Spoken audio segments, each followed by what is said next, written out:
apakah rasional perlunya banyak kesatuan sekerja bagi mewakili sesuatu pertubuhan atau pekerjaan? Kerana sebagaimana disebut oleh ahli-ahli Muhammad sebelum ini, adakah ia tidakkah ia dikhuatiri akan membawa kepada pecahan di antara aktivis kesatuan sekerja nanti? Dan apakah wujud syarat dan pengawalan ketat oleh kementerian bagi meluluskan pendaftaran kesatuan sekerja yang baru, bagi memastikan mereka yang ingin menerajui kesatuan sekerja ini betul-betul mewakili sesuatu golongan pekerja, bukannya niat untuk bersaing dengan kesatuan sekerja yang lain. Dan masih ramai lagi majikan yang didapati enggan mengiktiraf kesatuan sekerja dan bersedia untuk berunding dengan mereka. Pengiktirafan kesatuan sekerja adalah penting kerana ia memberikan kuasa kepada kesatuan untuk berunding dan untuk mendapatkan situasi keadaan kerja yang lebih baik. Jadi apakah tindakan kementerian dalam hal ini? Datuk Timbalan Betua, saya mendapat maklumat bahawa hanya 6% sahaja dari keseluruhan sektor kerja yang terlibat dengan aktiviti pergerakan kesatuan sekerja. Jumlah ini amatlah sedikit dan menjadi kerisauan kerana dengan wujudnya pindaan ini, seperti mana disebut tadi, adakah kita tidak khawatir perpecahan dijangka akan berlaku dan suara pekerja kelihatan tidak bersatu? Kesatuan sekerja di Malaysia tidak berapa kuat di sebalik adanya undang-undang yang membenarkan pembentukan kesatuan keserja ini. Jadi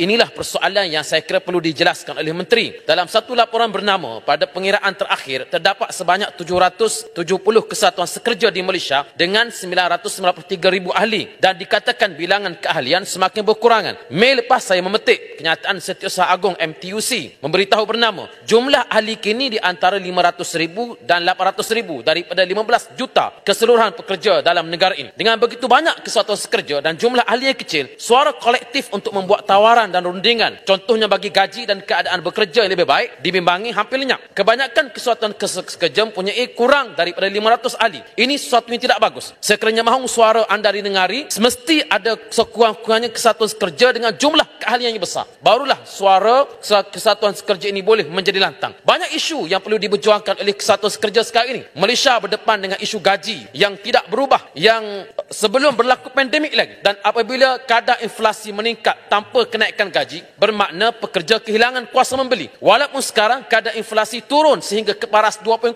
tetapi realiti harga barang di bawah sana masih belum dapat dinafikan, belum dapat memberikan kelegaan kepada rakyat. Walaupun Malaysia menaikkan gaji minimum kepada 1,600 sebulan daripada 1,200 bermula Mei tahun lepas, pelaksanaannya dilaporkan amat perlahan. Dengan 1,500, apalah yang cukup untuk menyara kehidupan? Tanyalah sesiapa di Lembah Kelang. Mereka pasti mengeluh dan menyatakan bagi orang bujang sekalipun, jumlah itu setakat cukup makan. Yakni untuk bayar sewa, beli makanan dan keperluan lain. Apatah lagi untuk sebuah keluarga. Dan Bank Negara sebelum ini melaporkan bahawa gaji yang cukup pada masa ini untuk menyara hidup pasangan suami isteri dengan 2 orang anak di Kuala Lumpur adalah RM6,500 berbanding RM2,700 pada tahun 2016. Jadi oleh demikian, saya menyarankan kesatuan sekerja perlu fokus kepada isu-isu seperti ini dengan satu kesatuan suara yang mantap untuk dibawa ke depan. Dan cadangan saya ialah dalam isu soal gaji minimum ini perlu melihat kepada geografi yang berbeza. Sudah tentu 1,500 di Lembah Kelang berbeza dengan 1,500 di lokasi-lokasi lain yang kos sara hidupnya lebih rendah. Jadi ia tidak boleh diselaraskan ke seluruh negara dengan satu jumlah sahaja